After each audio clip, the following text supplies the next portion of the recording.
gua, kopi gua. Cari pot je, duduk kat mana dah.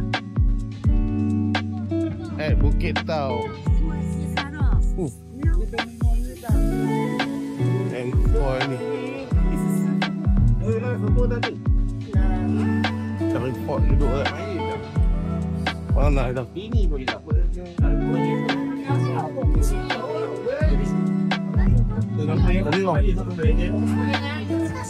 Kena awal lah.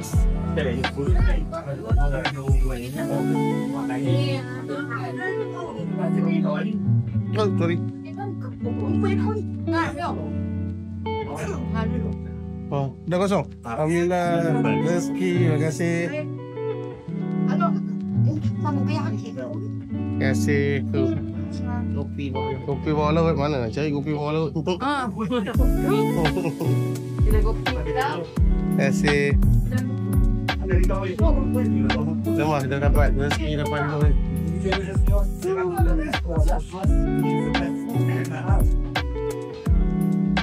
Okay lah, nice dalam ni. So sementara nunggu kopi, tengoklah dalam gua ni. Tu ada apa tu? Saya tengok. Kau ada tulisan lama tu ke? Mana lah nak beritahu.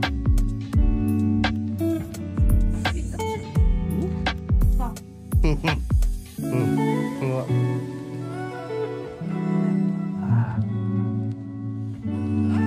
Nice. Baik juga. Ni lah yang tengok kat TikTok. Nampak kan? Ni tengok TikTok ni. Yang viral sangat ni. Ada kat belah itu bunyi tu. Itulah jangan aku. Okey, kami nak round-round tu.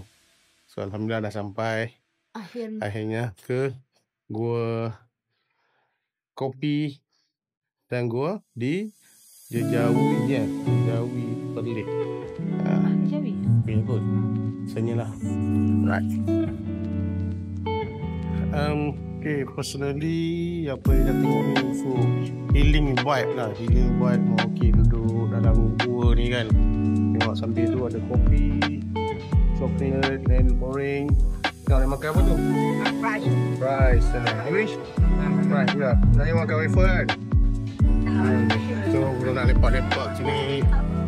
Okay, but not bad.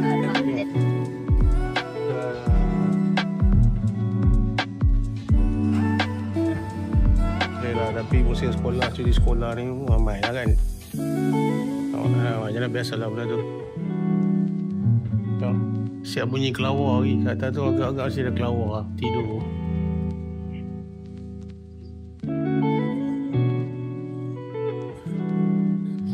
Okeylah, itu saja. Nanti buat setakat ni vlog hanya di Gua Kahfi di Bukit Tua.